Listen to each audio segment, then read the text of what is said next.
우리 친구들은 모든 약속들을 다 지켰나요? 때론 약속을 지키지 못할 때도 있어요. 그러나 하나님은 우리의 미래를 알고 계시기 때문에 지키지 못할 약속을 하지 않으세요.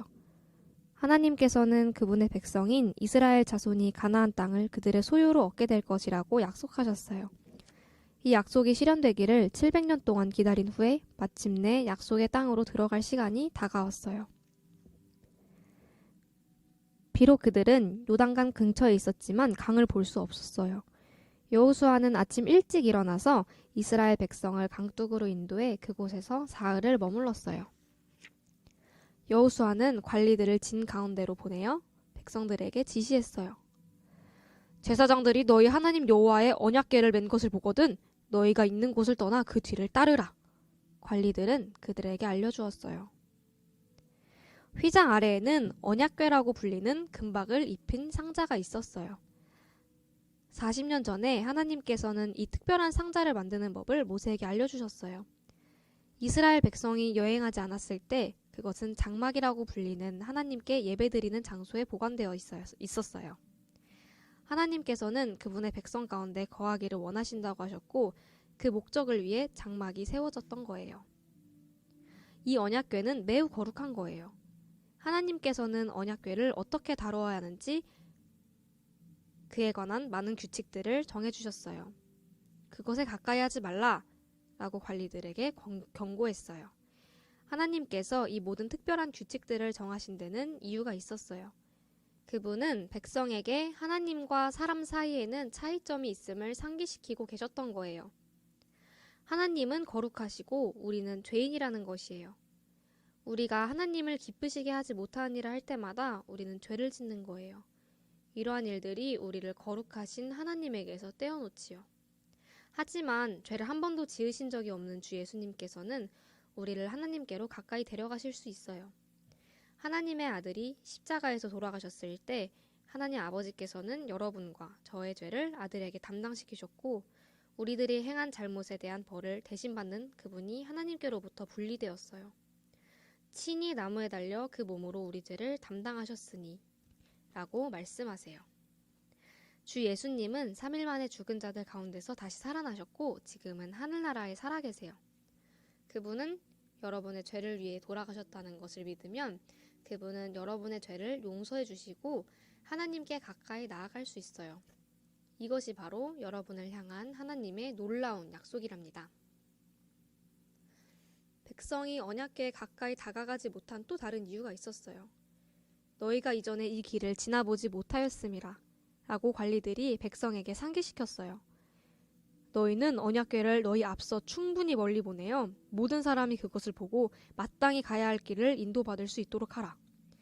그러고 나서 여호수아는 백성에게 말했어요.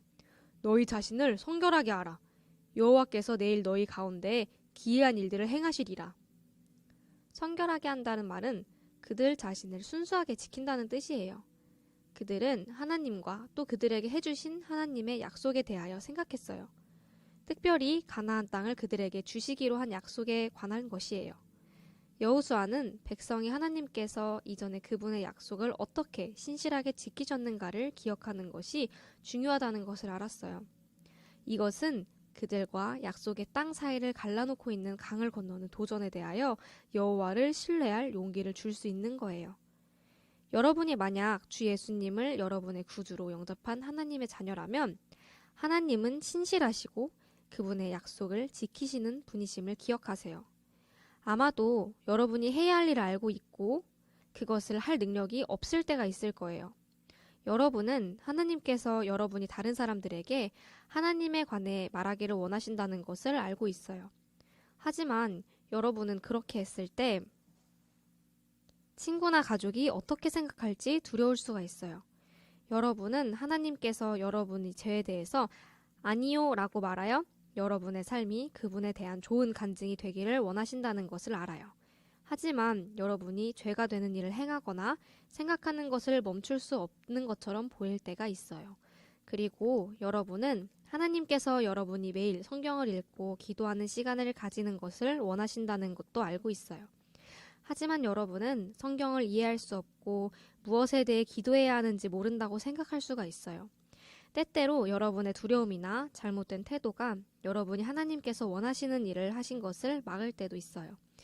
이러한 일들을 하나님께서 여러분의 삶 가운데서 계획하신 가장 좋은 것들을 여러분이 즐길 수 없도록 막아요. 여러분의 길을 막는 이러한 것들은 매우 커다란 것처럼 보일 수가 있어요. 커다란 강처럼 말이지요. 그것은 극복할 수 없는 것처럼 보일 수도 있어요. 하지만 하나님은 그분의 약속을 신실하게 지키세요. 그분은 여러분에게 주시는 각각의 일들을 다 행할 수 있도록 여러분을 도와주시고 힘주시겠다고 약속하셨어요. 하나님의 말씀은 너희를 부르시는 이는 미쁘시니 그가 또한 이루시리라 라고 말씀하고 있어요. 장애물이 아무리 크다고 할지라도 하나님께서는 여러분을 실망시키지 않으실 거예요. 이스라엘 백성 앞에서는 건너야만 하는 커다란 장벽이 있었어요. 그것은 바로 요단강이었어요. 여호수아는 백성의 하나님께서 이전에 그분의 약속을 어떻게 신실하게 지키셨는가를 기억하기 원했어요. 여호수아는 제사장들에게 명령했어요. 언약궤를 메고 백성에 앞서 건너라. 이제 하나님께서 여호수아에게 말씀하셨어요. 내가 오늘부터 시작하여 너를 온 이스라엘의 목전에서 크게 하여 내가 모세와 함께 있었던 것 같이 너와 함께 있는 것들을 그들이 알게 하리라. 만약 여호수아가 앞으로 일어날 일에 관해 조금이라도 염려하고 있었다면 확실히 이 말씀이 그에게 용기를 주었을 거예요. 하나님께서는 계속하여 여호수아에게 구체적으로 말씀해 주셨어요. 너는 제사장들에게 요단 물가에 이르거든 물속으로 들어가도록 지시하라. 여호수아는 무리에게로 다시 돌아왔어요. 그는 명령했어요. 이리 와서 너희 하나님 여호와의 말씀을 들으라. 이제 하나님께서 행하신 일로 너희는 살아계신 하나님이 너희 가운데 계신 것과 너희가 들어가는 그 땅에서 그분이 너희의 적들을 너희 앞에서 쫓아낼 것이라는 사실을 알게 되리라. 보라, 주의 언약궤가 너희 앞에 요단을 건너가냐니. 여호수아는 그분을 너희의 하나님 여호와라고 말하고 있어요. 그것은 아주 특별한 거예요. 이 하나님은 여러분의 하나님이 되세요. 그리고 이 하나님은 너희 가운데 계신다고 말했어요. 기억하세요. 그분은 항상 여러분과 함께 하실 거예요. 내가 결코 너희를 버리지 아니하고 너희를 떠나지 아니하리라 라고 말씀하세요. 이 신실하고 약속을 지키시는 하나님은 너무나 위대하셔서 여호수아는 두 번이나 그분을 온 땅에 주라고 말하였어요. 온 땅의 주 되신 하나님께서는 이스라엘 백성을 인도하시는 사랑의 하나님이세요. 그리고 이제 그분이 행하실 일을 이스라엘 백성이 약속된 땅에 들어갔을 때 하나님께서 그들을 위해 또 다른 위대한 일들을 해주실 거라는 것을 증명해 줄 거예요. 여호수아는 말했어요. 온 땅의 주 여호와의 궤를 맨 제사장들의 발바닥이 요단물을 밟고 멈추면 요단물 곧 위에서부터 흘러내리던 물이 끊어지고 한 곳에 쌓여서리라. 백성은 지켜보고 있었어요. 이 시기가 홍수 때였기 때문에 강물은 무섭게 흐르고 있었어요. 강둑 위로 물이 넘쳐흐르는 강에 바로 움직여 들어간다는 곳은 정말 위험한 일인 것처럼 보였어요. 그들은 여호수아의 명령대로 물속에 발을 들여놓았어요. 그런데 무섭게 흐르던 물소리가 이상하게도 조용해졌어요. 백성이 고개를 들어보니 강바닥이 말라 있었어요. 제사장들은 강바닥의 한가운데로 걸어가서 서 있었어요.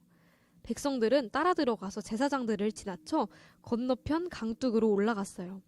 하나님이 하시는 일이 참으로 놀랍지 않나요? 그 물은 어디서 멈췄는지도 볼 수 없었어요. 진실로 여호수아가 말한 대로 하나님께서는 기적을 행하셨던 거예요. 그분은 이스라엘에게 가나안 땅을 주시기로 약속하셨던 그 신실하신 하나님이셨고 그분은 약속하신 일을 행하신 거예요. 하나님은 신실하고 그분의 약속을 지키시는 분이에요. 하나님은 여러분이 두려워서 말씀드리지 못할 때 여러분에게 용기를 주시겠다고 하셨어요. 그분은 여러분에게 필요할 때 적절한 말들을 들려주실 거예요. 하나님께서는 여러분이 비록 죄에 대하여 예라고 대답하고 싶을 때도 여러분 속에서 아니요 라고 대답할 수 있는 힘을 주시겠다고 약속하셨어요. 하나님은 여러분의 잘못된 생각과 태도를 이겨내어 하나님을 위한 빛나는 간증을 할 수 있도록 도와주실 수 있어요. 하나님께서는 여러분이 성경을 이해하고 어떻게 기도해야 할 것을 아는데 여러분 가운데 거하시는 성령님을 통해 도와주시겠다고 약속하셨어요. 여러분이 할 수 없다고 생각하고 싶은 유혹이 찾아올 때 오늘 말씀을 기억하세요. 그리고 하나님께서 과거에 여러분에게 한 약속을 얼마나 신실하게 지키셨는지를 생각해 보세요. 하나님께서 항상 그분의 약속을 지키시는 것을 믿고 믿음의 행동을 보여주세요. 이스라엘 백성은 요단강을 마른 땅처럼 걸어다니면서 그들을 향한 하나님의 신실하심을 깨달았을 거예요. 마침내 200만여 명의 사람들은 강 건너편에 서 있게 되었어요. 하나님께서는 약속을 지키셨어요. 하나님께서는 아직도 여호수아에게 지시한 말씀이 남아 있었어요. 12사람이 강 가운데 들어가 각 사람이 돌 하나씩을 어깨에 메고 강둑에 갖다 두어라.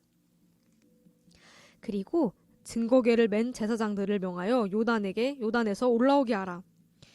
백성이 지켜보고 있는 가운데 여호수아는 이 명령을 내렸고 제사장들이 강둑을 밟았을 때 강물이 본래 흐르던 곳으로 흘러 언덕에 넘치게 되었어요. 그리고 하나님의 말씀은 가나안의 성읍의 왕들이 여호와께서 요단물을 이스라엘 자손 앞에서 말리신 이야기를 들었을 때 그들의 마음이 녹았고 이스라엘 자손들의 연고로 정신이 잃었더라 라고 말씀하고 계세요. 또 해야 할 일이 한 가지 더 남아 있어요. 마른 강바닥에서 가져온 12돌을 강둑의 기둥처럼 세우는 일이었지요. 돌들은 그곳에 영구히 남아있게 되었어요. 그 이유는 그들의 자손이 이 돌들은 무슨 뜻이에요? 라고 물을 때 이스라엘이 마른 땅을 밟고 이 요단을 건넜고 너희 하나님 여호와께서 요단물을 너희 앞에 마르게 하사 너희로 건너가게 하신 것 같이 너희 하나님 여호와께서 우리 앞에 홍해를 말리시고 우리로 건너게 하심과 같았다 라고 대답하여 그 돌들이 약속을 지키시는 하나님의 신실하심을 기념하기 위한 것이라는 것을 그들에게 알려주기 위한 거였어요. 만일 여러분이 주 예수님을 여러분의 구주로 알고 있다면 하나님은 신실하시고 그분의 약속을 지키시는 분이심을 기억하세요. 하나님께서는 항상 약속을 지키시는 것을 믿고 믿음의 행동을 보여줄 수 있나요? 그렇다면 아마도 여러분은 하나님께서 이번 주에 여러분에게 얼마나 신실하셨나를 다른 사람에게 이야기해 줄 수 있을 거예요. 약속을 지키시는 하나님을 믿고 신뢰하는 우리 생수교회 어린이 친구들이 되기를 소망합니다. 우리는 가난한 구두장이 소년 윌리엄 캐리가 어떻게 구주가 필요함을 알게 되었는지 들었어요.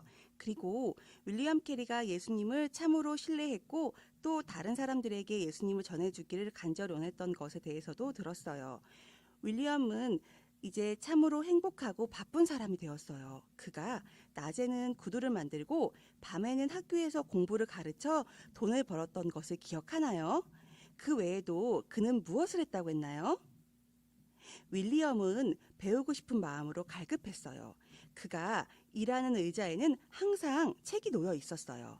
일하는 중에도 그는 공부를 했어요. 그는 성경과 헬라어, 히브리어, 라틴어, 지리, 그리고 할 수 있는 모든 것을 공부했어요. 그는 예수님을 보다 잘 섬기기 위해 많은 것을 알고 싶어 했어요.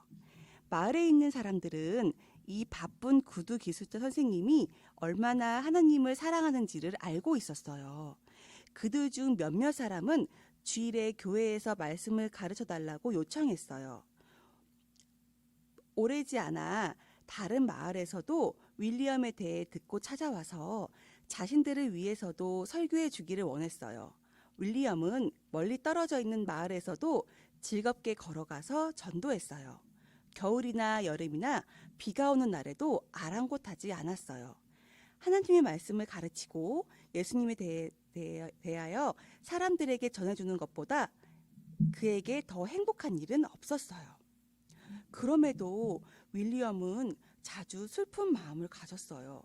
지리를 공부하는 동안 그는 색깔이 다른 여러 가지 가죽으로 지구본을 만들었어요. 그리고 여러 장의 종이를 함께 붙여 큰 세계 지도를 그렸어요. 그는 이 지도를 작업하는 의자 옆벽에 걸어 놓았어요.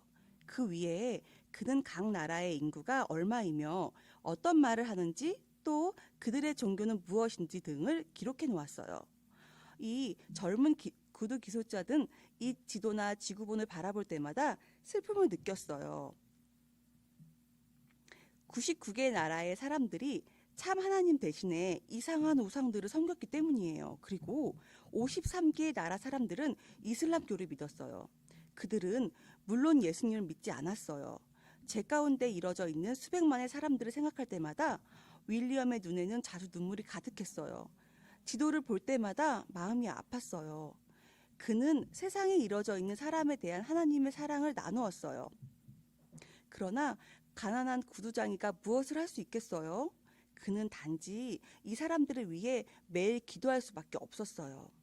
윌리엄은 구두를 만드는 일과 가르치는 일, 공부하는 일, 기도하는 일을 꾸준히 했어요. 그는 그의 모든 시간을 공부하고 설교하는 데 사용하고 싶은 마음이 간절했어요. 그러나 생계를 유지하기 위해서 그는 구두를 만들어야만 했어요. 어떤 사람은 윌리엄에게 설교하는 것은 어리석은 일이라며 말했어요. 당신은 당신의 일에 충실해야 해요. 윌리엄은 나의 일은 하나님을 위한 것입니다. 나는 다만 생계를 위해 구두를 만들고 수선하고 있습니다. 라고 말했어요.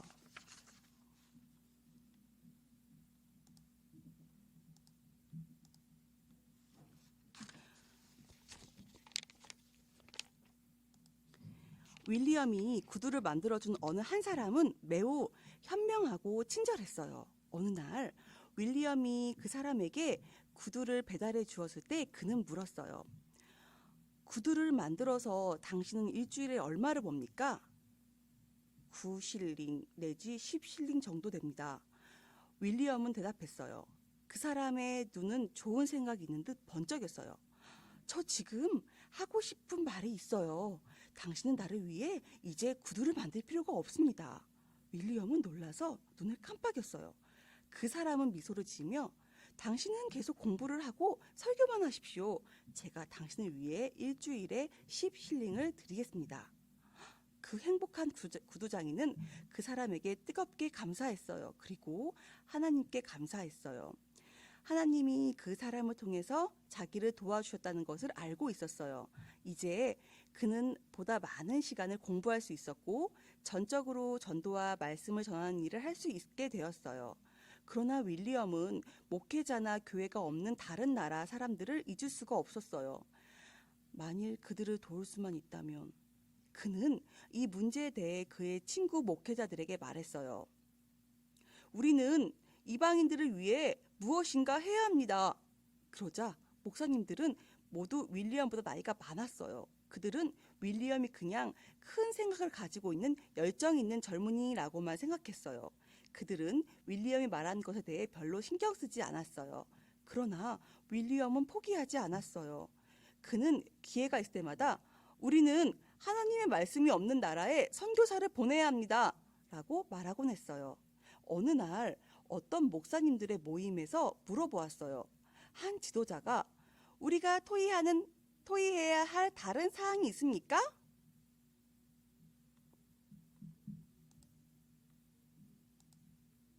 윌리엄은 즉시 일어나서 이와 같이 말했어요. 목사님, 예수님께서 말씀하시기를 너희는 온 천하에 다니며 만민에게 복음을 전파하라고 하셨습니다.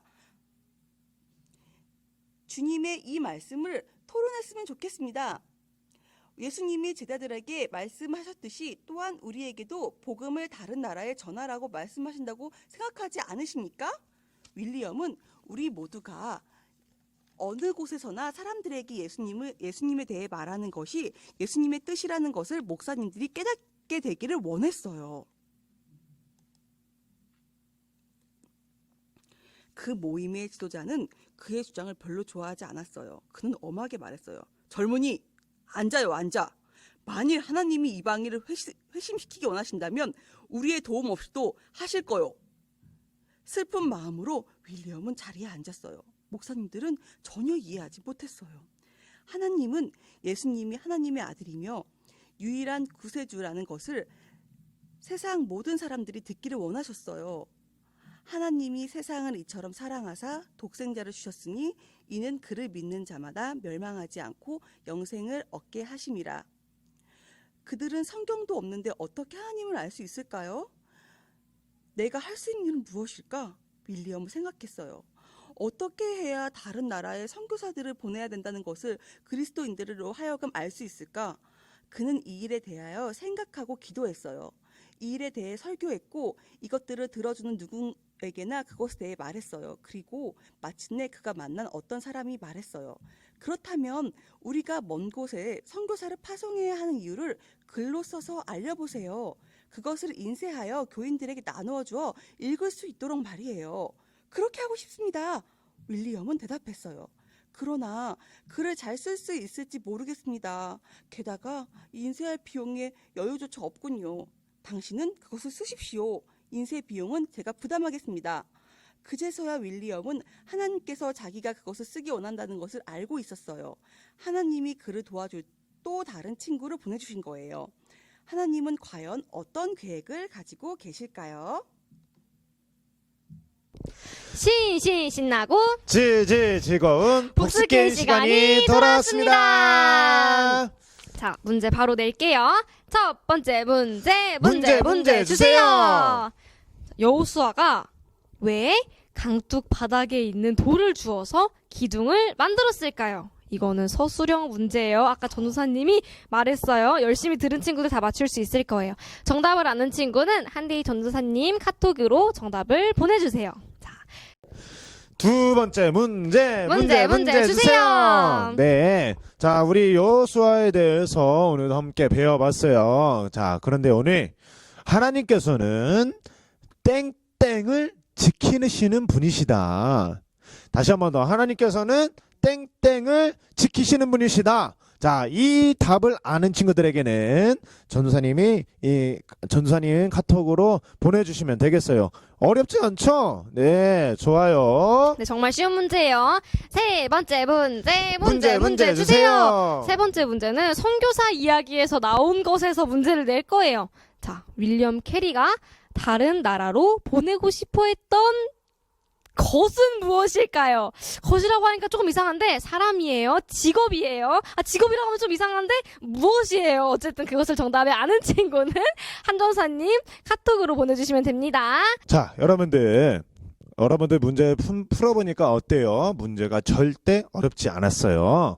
자, 이렇게 여러분들 쉬운 문제와 또 재미있는 문제와 함께하고 또 이렇게 맞춘 친구들에게는 푸짐한 상품과 푸짐한 선물이 준비되어 있어요. 그래서 여러분들이 좀 더 재미있게 또 적극적으로 많이 참여해 주셨으면 좋겠어요. 그렇게 할 수 있겠죠?